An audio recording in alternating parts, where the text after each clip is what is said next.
Hey there, welcome back to Reddit XO, the best channel for Reddit cheating stories. Be sure to like, subscribe, and hit the bell notification for more stories like these. Now, let's get into the video. I was depressed and she cheated. I'll give you the TLDR version. I've been with my partner for a year and a half.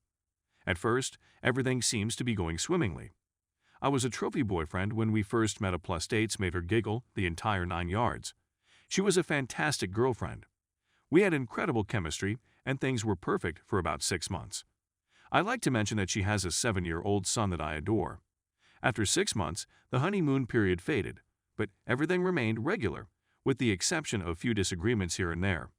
After 8 months, she finds a new job, which causes some pressure in the relationship but nothing too serious. As a result, I've been terribly depressed for the last 8 months. I had no feelings, no emotions. I was a robot. I didn't want to confess anything was wrong to her or myself, but we both knew. Then it worsened, and I had suicidal thoughts as well as waves of grief. The grief had become terrible, so I eventually listened to her and received assistance when she pushed me. I started taking medications, and they took away my depression. I was no longer depressed, but I still didn't feel anything. I felt depleted and numb. I discovered how she cheated on me with a coworker for the whole month of December, till after New Year's. I discovered call records on my mobile phone bill showing her conversing on the phone with him for 6+ hours, and she revealed to me that they kissed. I pushed the person, and that's exactly what he said. He seemed to be terrified of me, so that may be the case. She said she was alone and lonely despite the fact that I saw her virtually every day and that I had been a shell of my former self for 8 months. I also didn't tell her anything was wrong until it was quite serious. She is completely correct. If I hadn't been sad, I know she would never have cheated. I won't go into detail, so just take my word for it. She is also very wrong for cheating, and there is no excuse for it. There's a lot more to the tale. But just on that, what would you do? Perhaps I'm just ranting, but I'm also seeking for solutions. I've been shutting her down for the last 5 weeks, and I've talked to her cruelly and verbally assaulted her several times for what she did. I'm ashamed of myself for doing so. I've begun dating a new lady, and I'm missing my ex terribly. So I'm going to my ex tonight to either take her back or to discontinue our contact for good. She was eager to jump off of an aircraft for me for the previous 5 weeks, but she suddenly seemed apprehensive. My objective is to see whether she's prepared to work things out on my terms. If she is, I'm considering ditching the new girl for her. If she displays any hesitation, I'm going to leave. Honestly, I miss her terribly, and I still lack feeling, so I'm not sure where I stand with the new female. I simply miss my ex and wish she hadn't done it, and I wish I hadn't been miserable. I adore her and her kid, and I do not want this to happen again. Please accept my apologies if I have confused you. I have a nursing school test tomorrow, and my mind is racing with this conversation with her tonight. Edit, I spent 4 to 5 minutes at her residence. It's all over now, and I've gotten the closure I needed. It went just how I expected.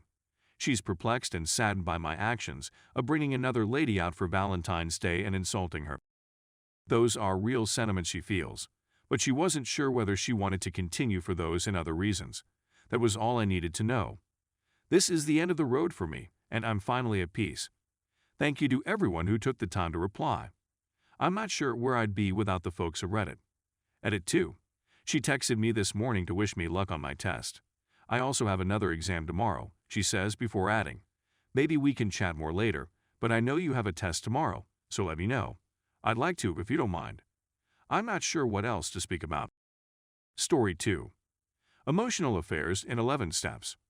I've lately had a lot of discussions about a remark I made seeking a link to it, so I've made it a post for ease of reference. Please accept my apologies to those who have already read it. Other people have seen this and stated that it is a triggering read since it accurately describes their scenario in abstract form. Just in case anybody has any doubts about how dangerous emotional affairs, may be, never undervalue the impact an EA can have on a relationship. Even the most physical of situations have an element of EA. They can only be stopped if they are caught early, which puts the betrayed partner at risk of being accused of being controlling and possessive. Wait, I'm not allowed to have my own friends. It is characterized by secrecy and detachment. Essentially, the wayward travels outside the partnership to meet their emotional needs, and over time, the emotional affair partner replaces the betrayed partner as their main confidant. The harm is caused by the emotional affair partner's ability to look inside the marriage in minute detail, But the BP has no clue what is going on in the EA and cannot compete on a level playing field. When a snake peers at a nest of chicks, it isn't thinking about how adorable the chicks are. The EA has an impact on the foundation of the relationship, the shared history, which serves as the glue that binds a couple together through tough times. This is distinct from a physical affair, which has an immediate impact. Shirley Glass's Not Just Friends is a must-read. Some people consider an emotional affair to be a physical affair that hasn't yet become physical. EAs go through the following stages. 1. The wayward perceives problems/issues in their relationship, whether genuine, imagined, or just a way of life, and entertains the concept of an affair as an escape. Communication with a betrayed partner is often focused on day-to-day responsibilities. There may be some passing love discourse, but it is just on the surface, with no actual emotion behind it. It seems to be a difficult patch, but the future wayward is checking out sufficiently to give oneself enough disconnect to cheat. Conversations may revolve around establishing a new activity, particularly fitness, reuniting with old acquaintances, or a pastime that the betrayed partner would be unable to participate in owing to physical limitations. Stuck in a rut terminology. 2. Wayward meets the affair partner of the future, and the fantasy now has a face that is interwoven into it. Communication. There is excitement. Future affair partner is described as cocky/bubbly/funny/anything notable. Perhaps there is a confession of a slight crush, acceptance that future AP is attractive, or that they are turning other coworkers' heads. Betrayed partner should be aware that an influential person has entered their lives. 3. Wayward and affair partner become friends, but that's all they are at this time. Wayward will discuss the transition from affair partner to betrayed partner. They will also be aware of other people's actions, such as Julie from the typing pool, who has a history of disasters. Nights out will be group events in which wayward and affair partner will participate, but will have low contact. Communication. Everything you'd expect from a true friendship just getting started. There may, however, be an undertone of crush. 4. Things begin to take a turn for the worst. Nights out are still group events, but affair partner and wayward are the only ones in the room. Betrayed partner begins to hear less and less about Julie's mishaps and more about AP. Comparisons begin to emerge. There are references to in-jokes that you wouldn't get. Wayward will begin to discuss accolades they have received. Betrayed partner may issue a gentle challenge here, but they are nothing to be concerned about. Wayward begins to use terms that they have picked up from future AP. For example, future AP refers to anything positive as living the dream. Wayward also makes extensive use of this. 5. Affair partner and wayward begin looking find each other for 121 activities, such as lunch or a short coffee. Conversations grow more intimate when personal facts are introduced. Some SMS are exchanged outside of business hours. They're only buddies, aren't they? Friends do things like that. Communication. Excuses begin to arise, such as marital problems, a tough time, the need to chat so late because affair spouse's partner isn't available. It's medical. Thus, it's a 24-hour thing and so on. They're simply excellent friends who get each other, affair partner, and wayward increase their 121 time. There are no other individuals present during their breaks, lunches, or after-work beverages. Conversations regarding the challenges in the relationship are in-depth, and no topic is off-limits. They aid each other on to make fun of their own relationships. Instead of the betrayed partner, the affair partner becomes wayward's confidante and first point of contact. Betrayed partner is no longer hearing anything about Julie, wayward is no longer aware. An affair partner is no longer referenced but will be identified if betrayed partner confronts. Texting, for example, is becoming more common and involves pictures that are becoming more. Communication, nothing, nothing, nothing. Denial, avoidance, and deflection.